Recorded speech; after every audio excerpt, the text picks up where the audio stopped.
वेळेनुसार काळ बदलतोय, काळानुसार माणूस आणि माणसानुसार माणसांच्या कित्येक तरी वृत्ती, प्रवृत्ती आणि कित्येक तरी अशा गोष्टी या वेळेनुसार बदलत चाललेल्या आहेत. परंतु न बदलणारी एकमेव गोष्ट म्हणजे आपला समाज, आपली संस्कृती आणि नक्कीच आपल्या समाजाच्या मार्फत आपल्या संतांनी आपल्याला दिलेल्या कित्येक तरी अशा गोष्टी. याचीच परिणिती म्हणून आपण गेल्या 43 वर्षांपासून ही धुरा अतिशय खंबीरपणे या ठिकाणी आपण जोपासलेली आहे. आणि याचाच हा गुणगौरव सोहळा आपल्याच व्यक्तींसाठी साजरा केलेला हा सोहळा आहे. एकदा जोरदार टाळ्या आलेल्या समस्त पाहुण्यांसाठी आणि संपूर्ण महानुभावांसाठी. पाहुण्यांच्या हस्ते जगद्गुरु तुकाराम महाराजांच्या प्रतिमेचं पूजन, माल्यार्पण या ठिकाणी होत आहे.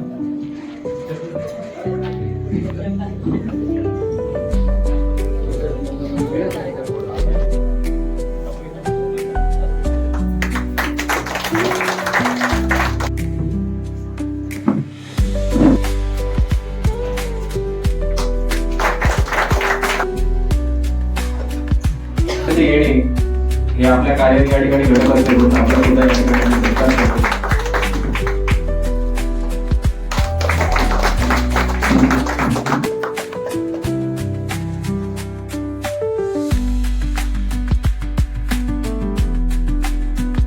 माझे माहेर पंढरी, माझे माहेर पंढरी, आहे भीवरेच्या तेरी, आहे भीवरेच्या तेरी.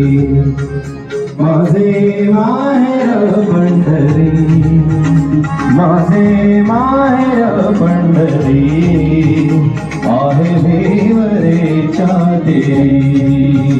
माझे माहेर पंढरी, आहे भीवरेच्या तेरी. पंढरपूरला किती मंडळी गेले गाडी? पुढच्या वर्षी आपण एक ट्रिप काढलो. बाप आणि आई, बाप आणि आई, माझी विठ्ठल रखुमाई, माझी विठ्ठल रखुमाई. पहिले सत्कार मूर्ती आहेत आमच्या सेवानिवृत्त श्री रवींद्र केशवराव मते. थोडं शांततेचं नाही का, नवीन पाहुणे आलेले आहेत काही. रवींद्र केशवराव मते यांचे मूळ गाव आहे नेरी, जिल्हा भंडारा, आणि सध्या ठाणे येथे ते त्यांचे वास्तव्य आहे. त्यांचे शिक्षण BSc नागपूर येथून झालेले आहे. त्यांची आई सरिता लक्ष्मणराव ठावकर, श्री आपले रामकृष्ण योगाधारी रामकृष्ण ठावकर यांची मोठी बहीण आहे त्यांची. आणि त्यांच्या पत्नी आहे सुषमा अर्जुनराव डुंगळे भोपाळचे, त्या आहेत. त्यानंतर सुरुवातीला यांनी नोकरी केली आहे 83-84 मध्ये LIC मध्ये नोकरी केली.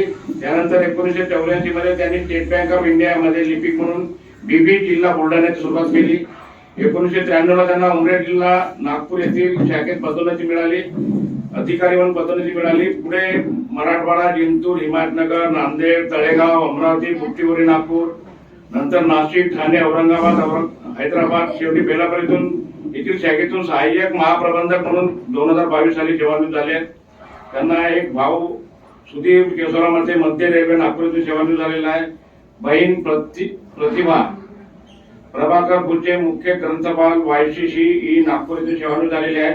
त्यांचा मुलगा तन्मय रवींद्र मते उभे व्हा. तन्मय रवींद्र मते हा BE MBA असून सध्या रॉयल सुंदरम इन्शुरन्स कंपनीमध्ये काम करीत आहे. त्यांची पत्नी अपूर्वा रमेश कारकर ती सध्या BE MTech असून दुय्यम अभियंता BMC मुंबई येथे कार्यरत आहे. त्यांच्या मुलगी आहे अनुष्का रवींद्र मते MA नोकरी कंजर्वेटर डॉक्टर रेड्डी लॅब हैदराबादला आहे. ती आली नाही, ठीक आहे. तर यांचा सत्कार आपले तिजारे साहेब करतील. यांना मी विनंती करतो की मते साहेबांचा सत्कार करावा.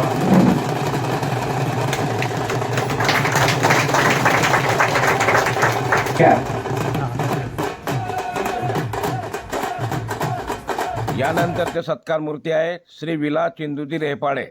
ठाणे येथे वास्तव्य आहे. यांचे शिक्षण BE CIVIL 1990 साली कराड जिल्हा साताऱ्यातून केलेलं आहे. प्रथमतः खाजगी नोकरी 1990 साली केली. त्यावेळेस ते देवराज मते आपले मंडळाचे समाज भारतीचे संपादक यांच्या इथे राहते इथे.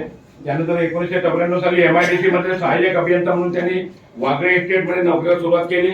पुढे बदलापूर, अमरनाथ, अंधेरी, डोंबिवली, बुट्टीबोरी, नागपूर, चंद्रपूर, बारबी डॅम, बदलापूर व शेवटी अलिबाग जिल्हा रायगड येथून 29/8/25 ला डेप्युटी इंजिनियर म्हणून त्यांनी सेवानिवृत्ती घेतलेली आहे. यांची 35 वर्ष झालेली आहे.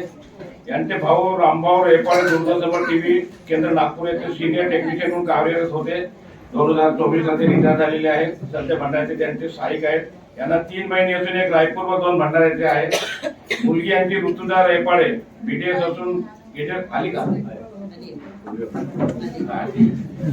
थोडी उभी होऊन ही मुलगी BDS असून तेजस सोमयात मुंबई येथे MBA हेल्थ केअर करीत आहे. एप्रिल 26 ला तिचा MBA पूर्ण होईल. मुलगा आहे राज रेपाळे BE कॉम्प्युटर. त्यातून सध्या तो HDFC लाईफ मध्ये सायबर सिक्युरिटी इंजिनियर म्हणून काम करीत आहे. त्यांची पत्नी माधुरी रेपाळे BSc असून दादाराव निर्मला कारतोडे नागपूर यांची मुलगी आहे. त्याच्यानंतर ते आपले कैलास ईश्वरबाबू देशमुख नागपूरचे स्वातंत्र्य सैनिक त्यांची ती नात आहे. असं यांचा सत्कार आमचे काळकर साहेब करतील अशी मी त्यांना विनंती करतो.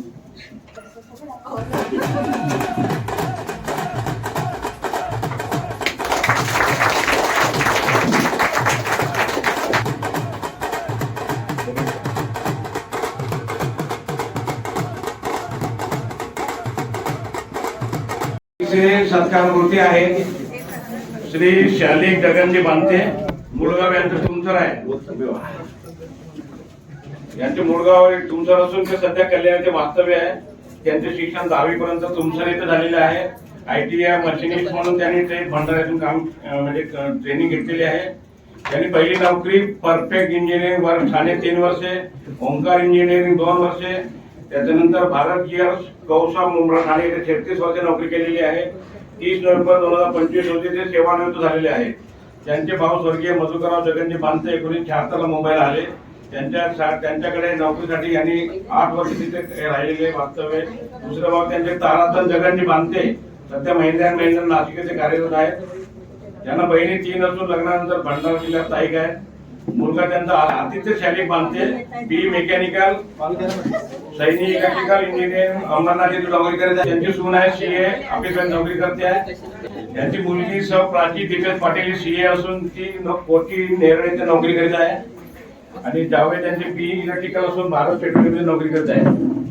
महत्वाचे म्हणजे बामणी कुंभी समाजाची स्थापना ज्यावेळेस झाली 60 ला त्यावेळेस हे पहिले व्यक्ती आहेत जे 83 पासून मंडळाशी संबंधित आहेत. त्यावेळेस 83 मध्ये ते आहेत.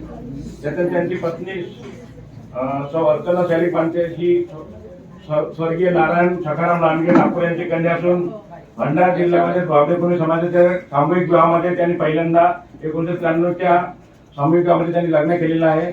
नागपूर मुलगी आणून भंडाऱ्यामध्ये लग्न केलेलं आहे. त्यामुळे बरेच सामाजिक कार्यकर्ते हे आहेत. यांचा सत्कार आपले मंडळाचे अध्यक्ष श्री वाघ्या साहेब करतील अशी मी त्यांना विनंती करतो.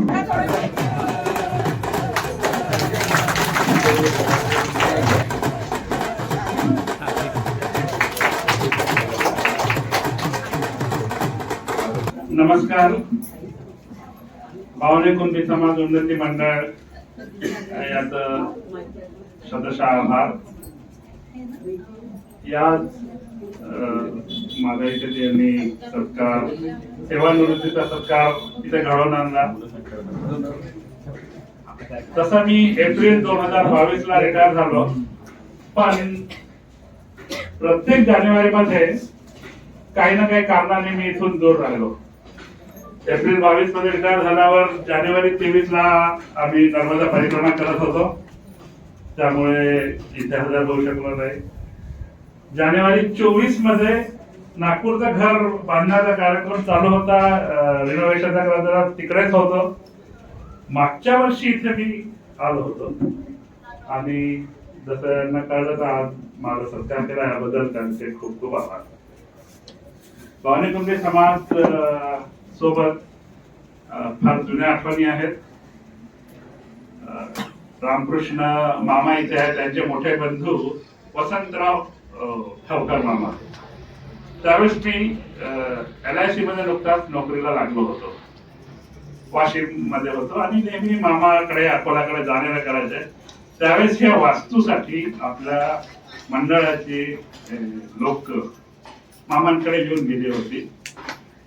त्यावेळेस जी काही त्यांनी आवाहन केलं होतं याचं, तर माझा जर प्रत्यक्ष कोणाशी संपर्क आला होता त्यावेळेस मी शनिवार रविवार मामांकडे घेऊन जाण्याला करायचं. पण त्यावेळेस त्यांनी दाखवलं की आपल्या समाजाची एक वास्तू मुंबईला बनवायचं नव्हतं. तर तुझं काही सहकार्य होतं का? आता त्यावेळेस बॅचलर होतो, तो काही खर्च वगैरे नव्हता, पगार 350 रुपये होता. तर मी म्हटलं ठीक आहे, माझ्याकडनं जसं काय पगार झाल्यावर 350 रुपयातून 300 रुपये, 50 रुपये गरबाडा, 50 रुपये जेवणाचे बाजूला काढून 200 रुपयाचा मी ड्राफ्ट पाठवला होता. आणि पाठवून विसरून गेलो. 2011 साली ज्यावेळेस मी इथे आलो आणि पहिल्यांदा या वास्तूमध्ये आलो, त्यावेळेस माझं नाव त्या बोर्डावर मी पाहिलं, ते अजूनही आहे. रवींद्रमध्ये 200 रुपये बीबी बुलढाणा असं या नावाने ते आहे. आणि तेव्हा मला असं वाटलं की पहा, मी फक्त 200 रुपये त्याला दिले होते, ते अजूनही आम्ही इथे आठवणी ठेवलेले आहे. तर असा एक तो त्यावेळेचा प्रसंग होता. आणि ही वास्तू, याचे जे सगळे लोक, तळमळीने झटणारे लोक, दरवेळेस आपल्या समाजाचं उन्नती करावी यासाठी झटणारे लोक आहेत. मला नवीन जनरेशनला म्हणायचं आहे की आता यांच्या खांद्यावरचं वजन तुम्ही लोकांनी घ्यावं, कारण अजून मोठे मोठे कार्य आहेत. समाजाला एकत्र राहणं आवश्यक आहे. कारण फक्त एकच शब्द मी वापरतो, संघशक्ती कलयुगे. एकाच विचारांचा लोकांचा समूह एकाच ठिकाणी कोणताही उद्देश पूर्ण करू शकतो. तर आजच्या या कलियुगामध्ये जर सगळ्यांनी संघशक्ती म्हणून राहिलं तर हा समाज, आपण सर्व अस्तित्वात राहू आणि समोर जाऊ. धन्यवाद. आज या कार्यप्रसंगी जे सेवानिवृत्तीचा सन्मान केलेला आहे त्याबद्दल सगळ्यांचा आभार. आणि इतके वर्ष त्यांच्यासोबत जीवनसंगिनी म्हणून राहिलेली आहे, प्रत्येक याच्यामध्ये त्यांच्यासोबत. आणि आज इथे मुंबईला, आणि पहिला प्रवास म्हणजे माझा भोपाळ ते बीबी. आता हे बीबी काय मला लक्षात नाही. मला वाटतं की मी मुंबईला 1990 मध्ये सुरुवात केली माझ्या नोकरीची. त्यावेळेस सुरुवात म्हणजे अशी झाली, दादा टिचकुले जेव्हा भंडाऱ्याला वगैरे दौऱ्यावर यायचे त्यावेळेस माझ्या वडिलांची त्यांच्याशी ओळख झाली होती. तर त्यांनी त्यांचा नंबर घेऊन ठेवला, मोबाईल नंबर. ऍड्रेस येत होता मुंबईचा. जेव्हा मी कराडला इंजिनिअरिंग कॉलेज शिकत होतो त्यावेळेस मी दादांना पत्र लिहिलं की मला 1990 ला मी माझं BE कम्प्लीट झाल्यानंतर मला मुंबईला यायचंय. मला आश्चर्य वाटलं. त्यांचा मला रिप्लाय आला, तुम्ही त्याच्यानंतर मुंबईला या, आपण हे करू नोकरी बद्दल वगैरे. त्यानंतर मी मुंबईला आलो. सुरुवातीला समाजाच्या हॉलमध्ये राहायच्या हिशोबाने आलो होतो, पण त्यावेळेस समाजाचा हॉल आपल्या ताब्यात आलेला नव्हता. त्यामुळे मी देवरामध्ये साहेबांकडे राहिलो. त्यांनी राहायची सोय केली, त्यामुळे धन्यवाद साहेब. त्याच्यानंतर काही दिवस इथं राहिल्यानंतर नंतर वाशीला शिफ्ट झालो. वाशीला पण राहायची थोडी अडचण झाली.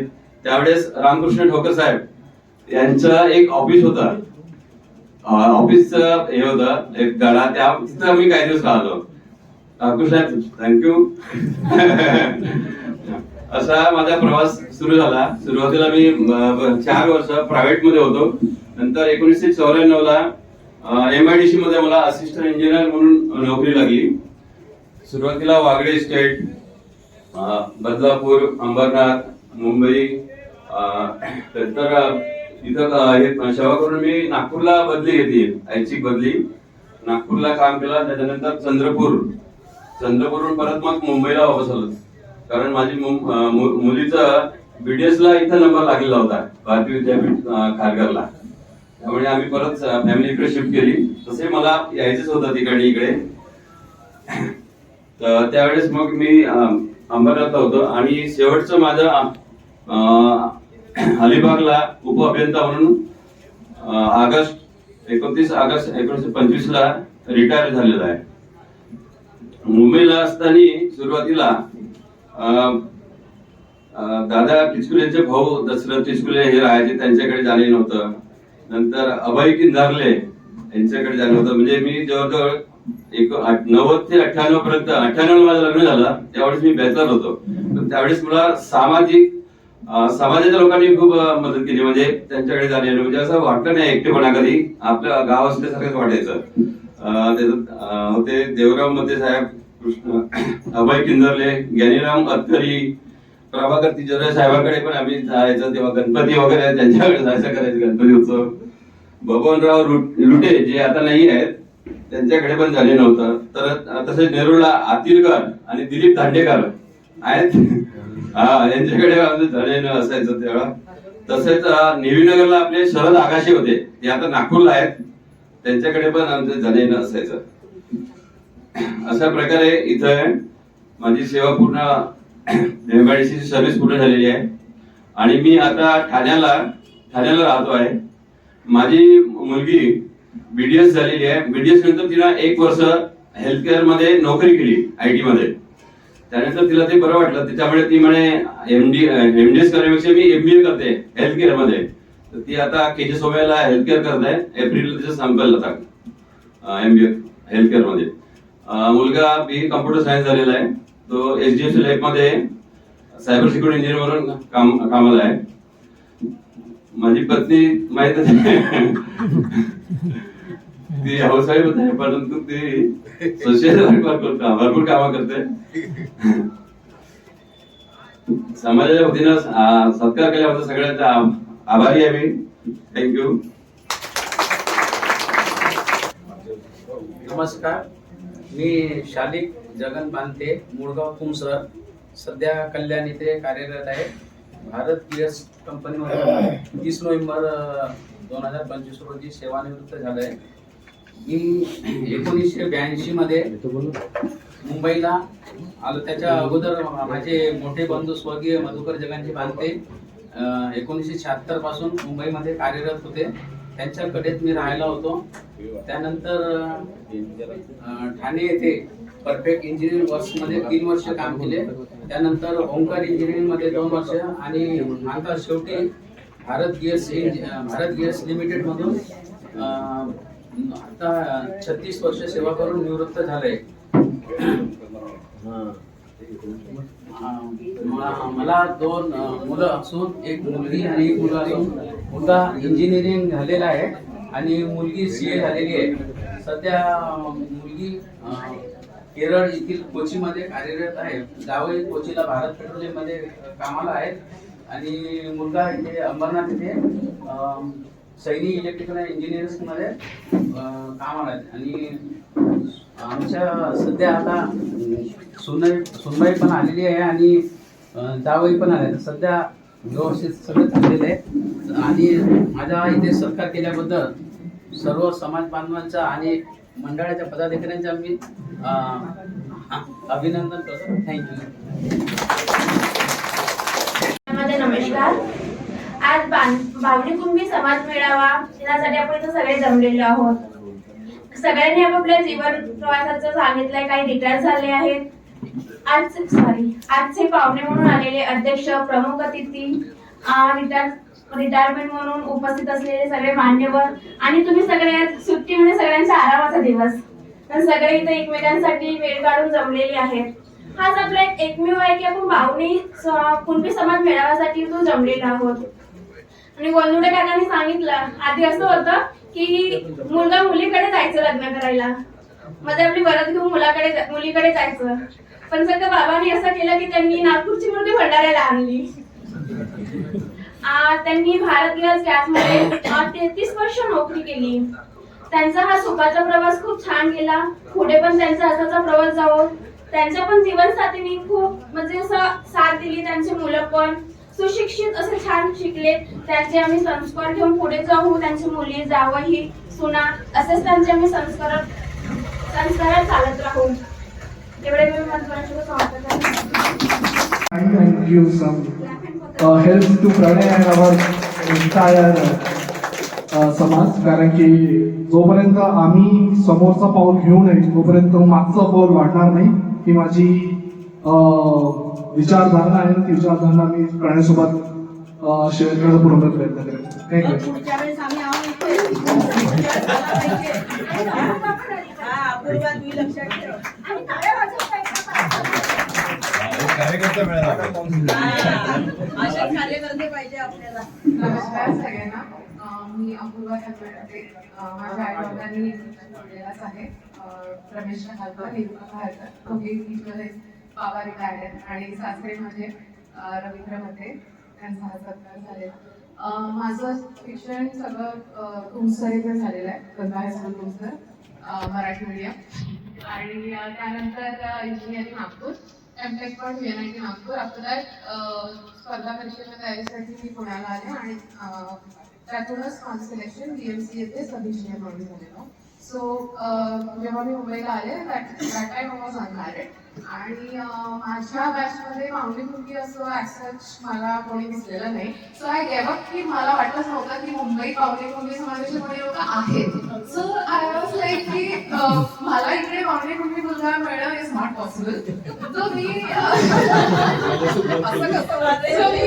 गिव्ह अप केलेलं आणि लकीली मला तन्मयचं स्थळ आलं आणि आमचं दूर आलं. आणि त्यानंतर मला माझ्या सासऱ्यांतू आणि सासूतू कळलं की आपला समाज खूप मोठा आहे आणि ऍक्च्युली आज मला कळते की खरंच इकडे पण आपला समाज आहे आणि हे बघून मला खूप खूप खुशी होते. आणि डेफिनेटली जसं तन्मय बोलला, आमचं ऍक्टिव्ह पार्टिसिपेशन राहणारच. कारण ऑब्व्हियसली माझे सासू सासरे व्हेरी सोशल. सो त्यांचं मार्गदर्शन घेऊन विल डेफिनेटली एव्हरी इयर आम्ही दोघे नक्कीच येऊ. आणि माझा मुलगा आहे 2 वर्षाचा, जो आता जस्ट झोपून उठलाय, थोड्या वेळा तुम्हाला कळेलच. त्याचं नाव आहे ऋग्वेद तन्मय मते. So thank you all. Next year आपण परत, आणि नेक्स्ट इयर म्हणण्यापेक्षा मध्ये काहीतरी प्लॅन केलेलं बेटर आहे. Will participate. Thank you all. गेल्या 43 वर्षापासून आपण बावणे कुणबी समाज या नात्याने इथे भेटत आहोत. सगळा ऐतिहासिक बॅकग्राऊंड देवरावजींनी सांगितलं आपल्याला, कशा कशा परिस्थितीमध्ये आपण हे सुरुवात केला. आणि आता आनंद याच्यासाठी होत आहे की सगळा नवीन जनरेशन जे आहे ते पण आता इथे आलेले आहे, नेक्स्ट जनरेशन. त्याच्यामुळे ही जी आपली वारसा आहे हा, तो कोणीतरी पुढे चालवेल याच्याबद्दल आपल्या कोणाच्या मनात खंत नसावी. परंतु बरेचदा आपण जे करतो ते कशासाठी करतो हे जोपर्यंत माहीत राहत नाही तोपर्यंत कर्वे हे कंटिन्यू नाही राहत. तर आपल्या सगळ्यांना माहिती आहे की माणूस हा बेसिकली सामाजिक आहे, तो एकटा नाही राहू शकत. त्याच्यामुळे व्यक्ती हा नेहमी आपल्यासोबत कोणीतरी असला पाहिजे याची नेहमी त्याला इच्छा असते. पहिल्या दिवसापासून तुम्ही बघा की 1 दिवसाचा जो मुलगा असेल तो सुद्धा आवाज करेल, काहीतरी कोणी आजच्या बाजूला भेटला त्याला काही कळत नाही की आपली आई आहे का कोण आहे, पण ते त्याला बरं वाटते.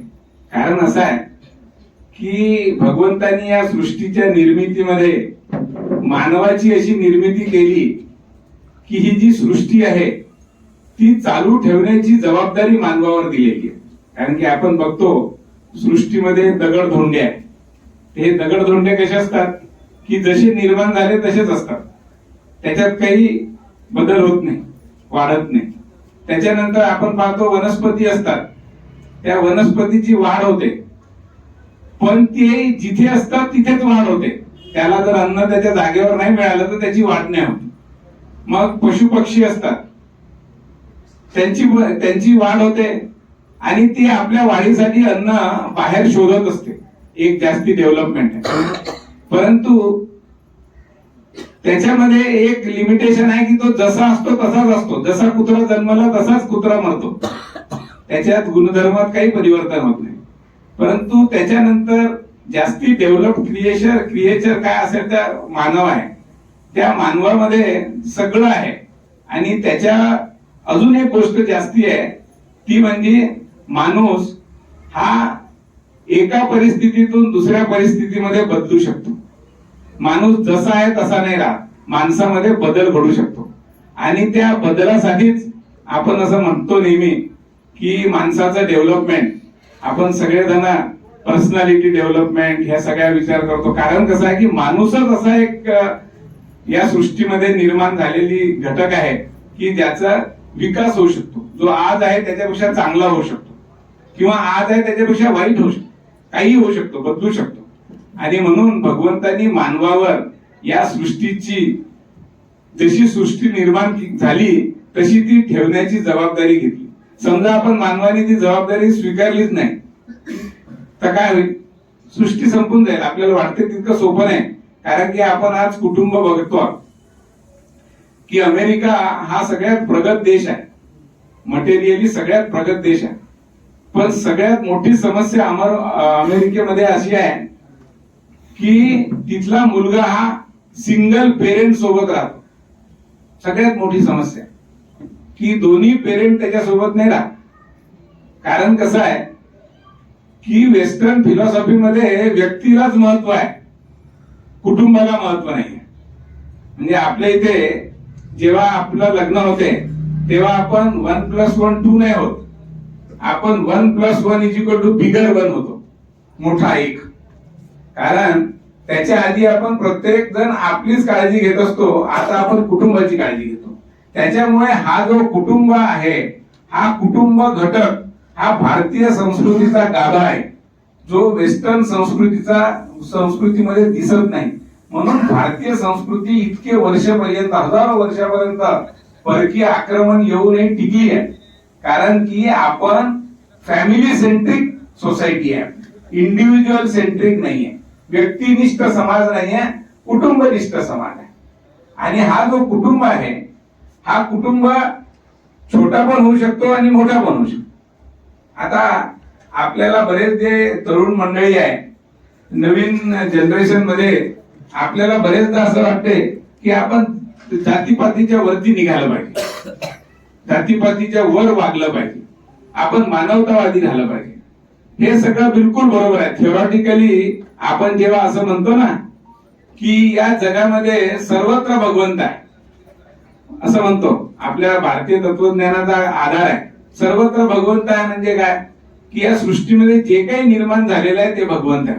आणि म्हणून आपण जेव्हा प्राण्याला मारत नाही, याचा अर्थ असा आहे की आपण प्राण्यांमध्ये जीव पाहतो, भगवंत पाहतो. आपण माणसाचा काही पाय लागला तर नमस्कार करतो, कारण त्याच्यामध्ये जीव, आपण भगवंत पाहतो. ही आपली सृष्टी आहे. परंतु याच मानवाचा व्यवहार कसा आहे की आपल्या बाजूला जो दुसरा मानव आहे त्याला आपण अस्पृश्य समजलो, त्याला आपण, आपल्याकडे नोकरीला कोणी आला तर त्याला आपल्यापेक्षा आपण कमी समजलो, त्याचं एक्सप्लॉयटेशन करू. सेम माणूस आहे ना, त्या माणसाचं तत्वज्ञान काय, सर्वत्र भगवंत आहे, पण त्याचा व्यवहार असा इतका खाली होऊ शकतो. त्याप्रमाणे जरी आपण मानवतावादी हा तत्वज्ञान असला तरी व्यवहारामध्ये आपण नेहमी मानवतावादी राहतो का? आपल्या लक्षात येते नाही राहत. म्हणून आपला जसा विचार आहे तसा व्यवहार होण्यासाठी व्यक्तीपेक्षा मोठं काहीतरी त्याच्याजवळ असलं पाहिजे, ऑब्जेक्टिव्ह. नाही तर त्या माणसाला काही ऑब्जेक्टिव्हच नाही राहणार. समजा एक माणूस आहे, त्याला चांगलं शिक्षण मिळालं. आता वेस्टर्न कंट्रीज मध्ये तसंच होते. एक व्यक्ती आहे, त्याला मोठं शिक्षण मिळालं, त्यांनी पैसा कमवला, त्याला असं वाटतं की हे मी एन्जॉय करीन. तो जगभर फिरला, परत पैसा कमवला, परत एन्जॉय केला. एक वेळ अशी येईल की त्याला असं वाटेल की मी किती आहे, मी खूप कमवतो, पण माझ्यावर काय काय करू, मी खूप माझ्याकडे सरप्लस आहे. परंतु आपल्याकडे आपण जर विचार केला कुटुंब या युनिटचा, तर प्रत्येक माणूस आपल्यापेक्षा दुसऱ्या कोणासाठी तरी करतो, आणि तो अशी सायकल आपली चालू राहते, आणि याच्यातच आपल्याला आनंद येतो. एक बघा, आपल्या सगळे जे तरुण मंडळी आहेत त्यांच्या लक्षात येत असेल की आपल्या वडिलांनी तेव्हा पगार खूप कमी होता, परंतु स्वतःसाठी काही न करता त्यांनी मुलांना शिक्षण दिलं. कशासाठी दिलं? की त्याला त्याच्यात आनंद आहे. प्रत्येक व्यक्तीला विचार करू आपण तर काहीतरी केल्यावर आनंद आहे. हा चित्रकार, चित्रकाराला काहीतरी, आपण असं म्हणतो तो किती कमी पैशामध्ये राहतो, परंतु त्याला निर्मितीमध्ये आनंद आहे. म्हणून जगामध्ये सगळ्यात गोष्ट महत्वाची असेल तर आपण काहीतरी निर्मित करत आहोत, हे जर करत असलो तर आपल्याला आनंद आहे. आपण जर फक्त स्वीकारत असलो एखादी गोष्ट, खूप एन्जॉय करत असलो तर आपल्याला आनंद मिळत नाही. हे बघा तुम्ही, सगळे लोक काय म्हणतो, वी विल एन्जॉय, कुठेतरी बाहेर जाऊ, आणि न 2 दिवस वीकेंडला जातो आणि तिसऱ्या दिवशी एवढे थकून येतो. जर आपल्याला आनंद जर तिथे मिळत असेल तर आपण तिसऱ्या दिवशी थकतो का? कारण असं आहे की त्याच्यात आनंद मिळत नाही. परंतु आपल्याला असं वाटतंय की आपल्याजवळ खूप जास्ती पैसे आहे, आपण फिरू शकतो, आपण जगभर जाऊ शकतो, कारण काय आपल्याला आनंद मिळवायचा आहे. आनंद हा अनंतापासून मिळालेला आहे. आनंद अनंत, जोपर्यंत आपण अनंत होत नाही तोपर्यंत आपल्याला आनंद मिळू शकत नाही. आणि जेवढा जास्ती अनंत होऊ तेवढा जास्ती आनंद मिळेल. म्हणून आपल्या सगळ्या समाजामध्ये बघा, साधू संत सगळ्यात आनंदी असतात, कारण की त्यांचा अनुभव अनंताचा आहे. ते छोट्या युनिट बरोबर राहत नाही, अनंत. जितका जास्ती आपण मोठा विचार करू तेवढा जास्ती आनंदी राहू. जेवढा जास्ती आपण आपल्यापेक्षा दुसऱ्यांचा विचार करू तेवढा जास्ती आनंदी राहू. आणि म्हणून ही जी कुटुंबाची संकल्पना आपल्या संस्कृतीमध्ये आली आहे ती काही अशीच नाही आली आहे.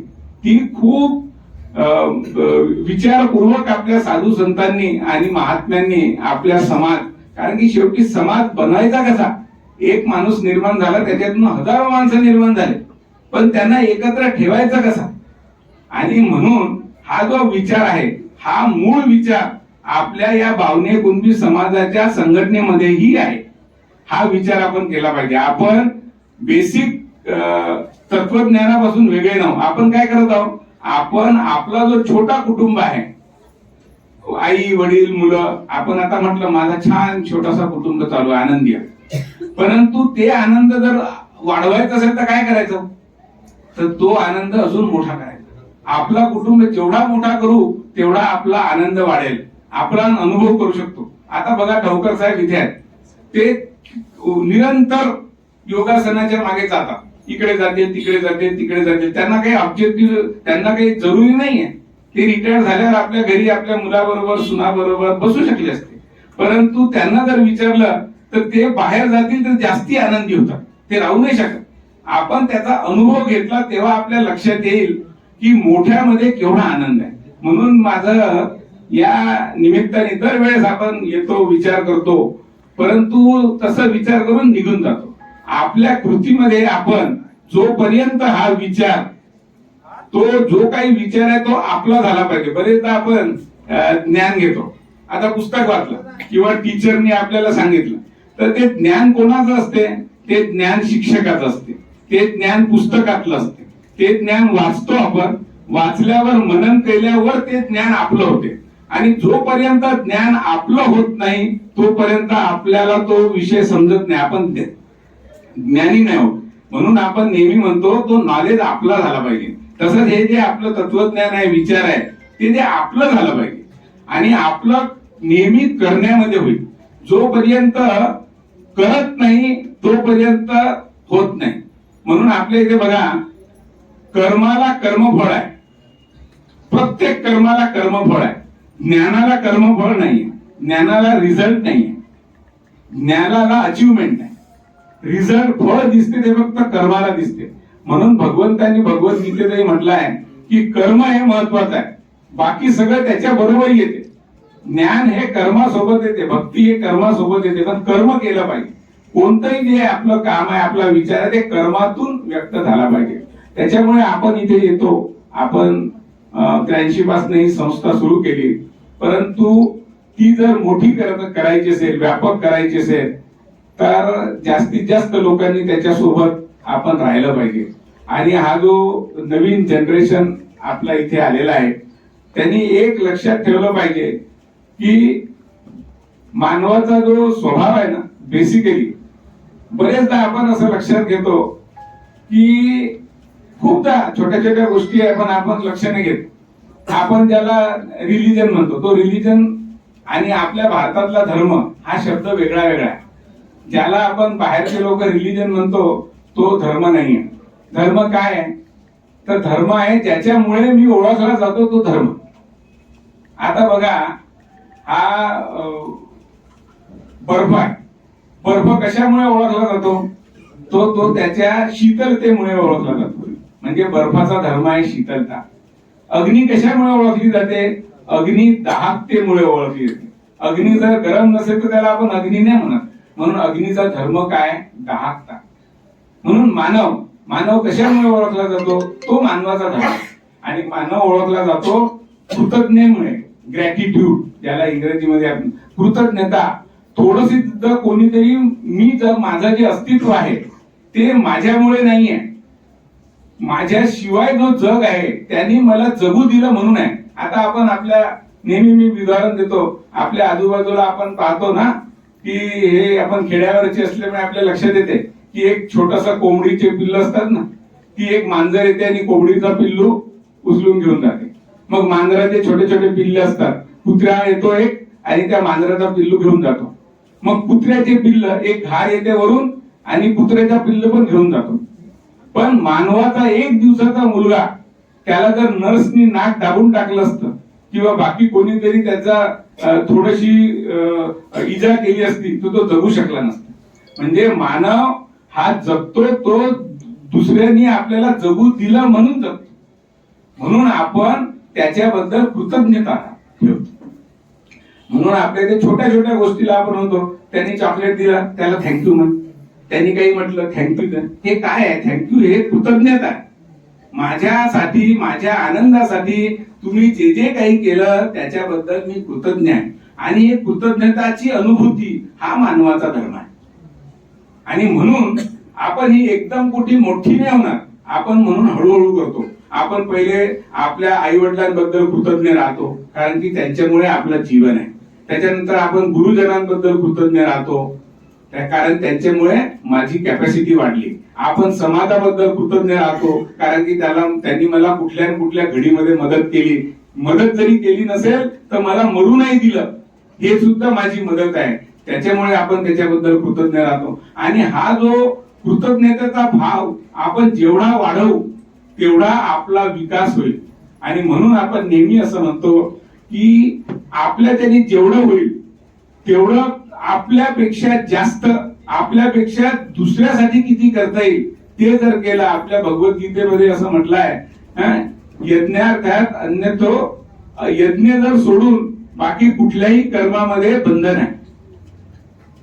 आणि म्हणून आपण प्रत्येक कर्माला काय म्हणतो? यज्ञ. यज्ञ म्हणजे काय आहे की ज्याचा बेनिफिशियरी आपण नाही. आपण काम करू पण त्याचा बेनिफिट आपल्याला नाही मिळणार, आपल्याशिवाय बाकी सगळ्यांना मिळणार. आणि म्हणून आपल्या जीवनामध्ये आपण एक असं काम घेतलं पाहिजे, कुठलंही घ्या, की ज्या कामाचा बेनिफिट मला नाही.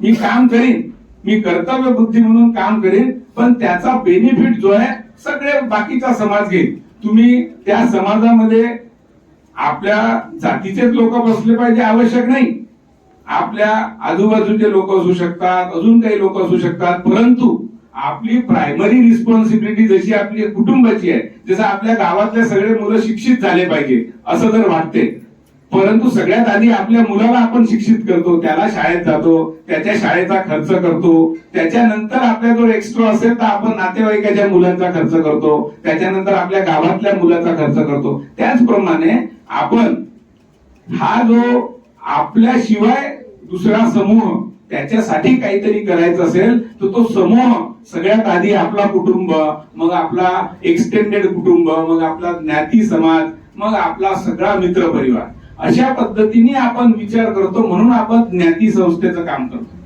आपण या जातीच्या संस्थेचं काम कारण की यंग जनरेशनला हे कळणं खूप महत्वाचं आहे. बरेचदा आपल्याला काय वाटतंय की हे जातपात काय, हे जातपात हा भेद नाहीये, हा भेद अलीकडच्या काळात आलेला आहे.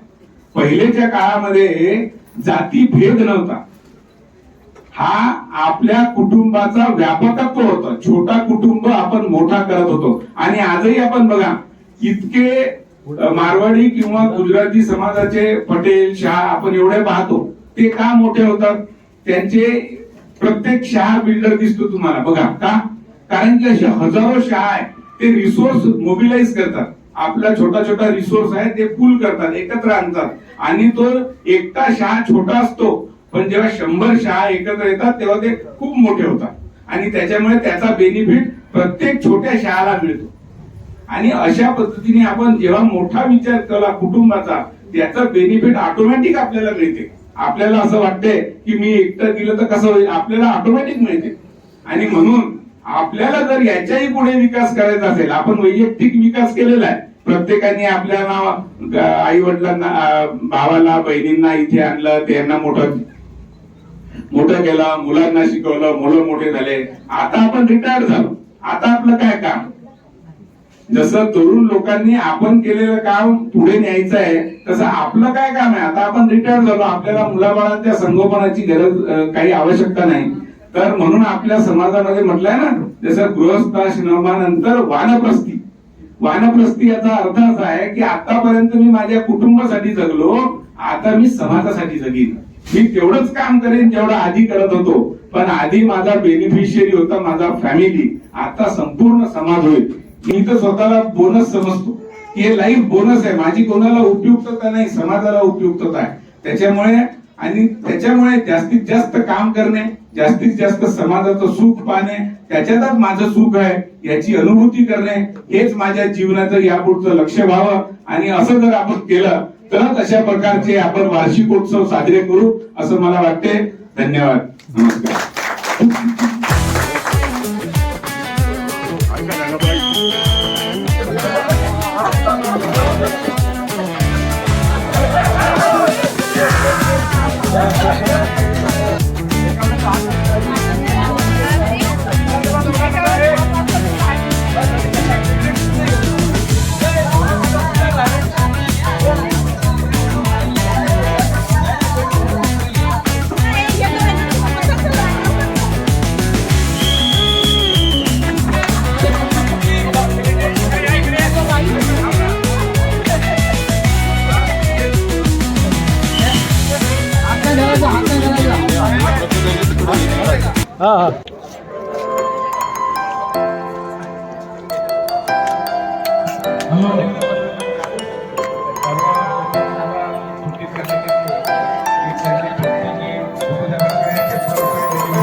संगीत खुर्ची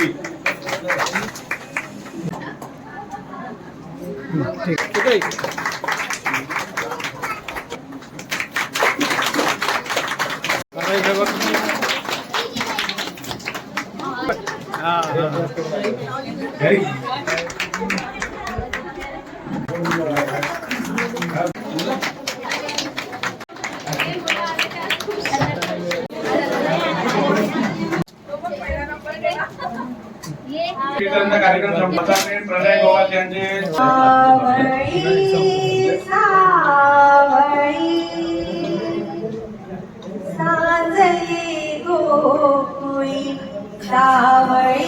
सावळी सावळ्याची जणू सावळी साजये गोकुळी सावळी सावळी धूर उडवीत गाई निघाल्या धूर उडवीत गाई निघाल्या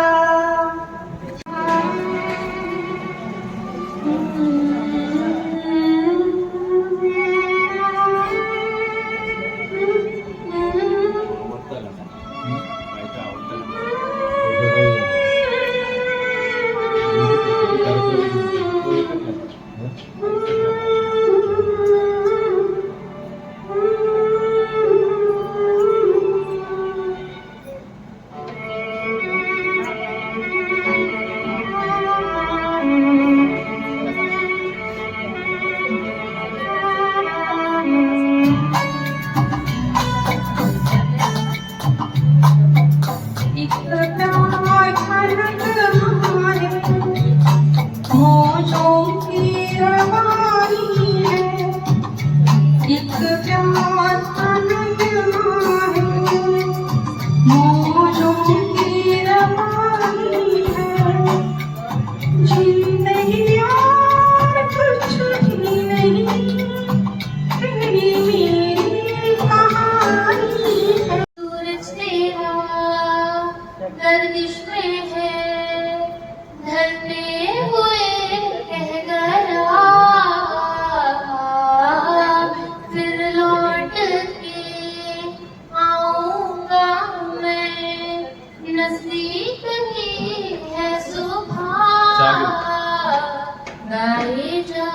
गाईच्या गम्मे है सरगम हसी रात होना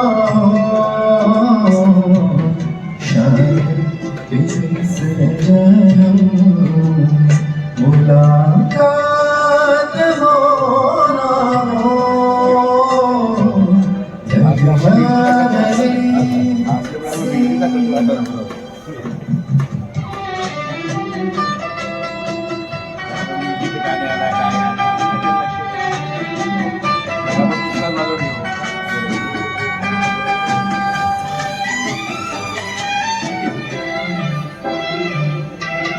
हमको मिली है आज घड़िया नसीब से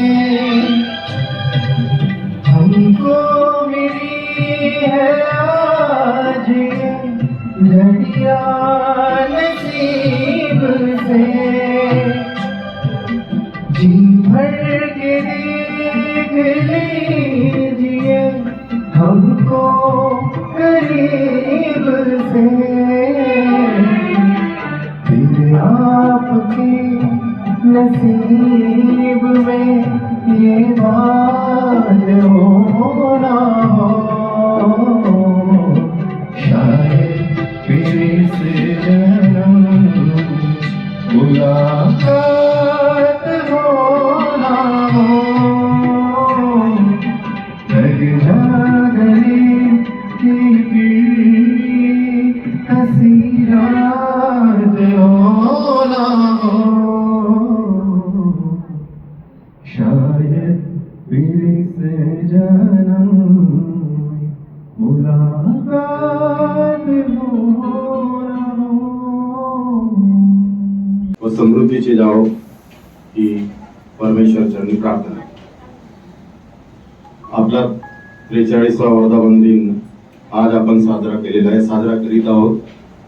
या कार्यक्रमात आता उद्घाटक म्हणून लाभलेले श्रीयुत ॲडव्होकेट हेमंत बोरकर हे कोर्टाच्या कामामुळे या ठिकाणी हजर राहू शकले नाही, तथापि त्यांची जागा श्रीयुत कालकर साहेबांनी घेतलेली आहे.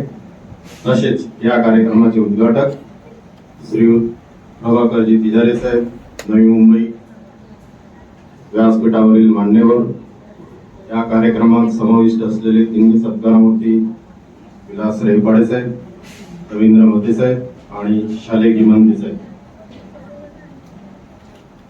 दरवर्षी आपण हा 43वा वर्धापन दिन दरवर्षीप्रमाणे यावर्षी सुद्धा आपण 43वा वर्धापन दिन साजरा करीत आहोत. या वर्धापन दिनी आपण दरवर्षीप्रमाणे विविध कार्यक्रमाचे नियोजन करीत असतो. त्यामध्ये गुणवंत विद्यार्थ्यांचा सत्कार, ज्येष्ठांचा सत्कार म्हणजे 75 वर्षाच्या वरील असतील त्यांचा सत्कार आज काही झालेले नाही. या 75 वर्षाचे कोणी नसल्यामुळे झाले. महिलांचा हळदी कुंकू कार्यक्रम झाला माहित नाही, पण तिळगुळाचा कार्यक्रम झालेला आहे. नंतर विविध खेळ, वधूवर परिचय इत्यादी कार्यक्रम आपण त्याच्यामध्ये समाविष्ट करतो. यामध्ये 3 जे सत्कार मूर्ती आहेत ते आपल्या विविध खात्यातून वयोमानानुसार रिटायर झालेले आहेत. रिटायर नंतर काय करावं म्हणजे रिटायरमेंट हे ठरलेलेच असतं. शासकीय नोकरीमध्ये असो किंवा खाजगी नोकरीमध्ये असो, नियत वयोमानानुसार प्रत्येकाला रिटायर व्हावंच लागतं. पण रिटायर नंतर काय करायचं, रिटायर नंतर मग एकदम खालीपणा येऊ नये म्हणून मला असं वाटतं की त्यांनी त्यांच्या प्रवृत्तीकडे अधिक लक्ष द्यायला पाहिजे आणि शक्य असल्यास थोडा वेळ आपण म्हणजे एकदम खालीपणा जाणवू नये म्हणून काही काळ त्यांच्या डिपार्टमेंटमध्ये किंवा अन्यत्र काही जॉब उपलब्ध असल्यास काही काळ ते जॉब पण करू शकतात. त्यामुळे म्हणजे त्यांना खालीपणा जाणवणार नाही आणि एक आर्थिक पाठबळ सुद्धा मिळेल. हे त्यांनी करायला काय हरकत नाही, हे माझं मत आहे, पण असं करणं आवश्यक आहे. हे सर्व कार्यक्रम मोठ्या उत्साहात म्हणजे भावने कुणबी मंडळ साजरा करीत असतो. त्यामुळे या कार्यक्रमाला सर्व समाज बांधव हे आतुरतेने हजर झालेले असतात। या कार्यक्रमात मुळे आपल्या सर्वांच्या भेटीगाठी होतात, समाज बांधवांच्या एकांमेकांशी प्रेम भावना निर्माण होते, तसेच समाजाची त्यामुळे एकजुटता दिसते आणि म्हणून ही उपस्थिती आहे ही मोठ्या प्रमाणात होत असते।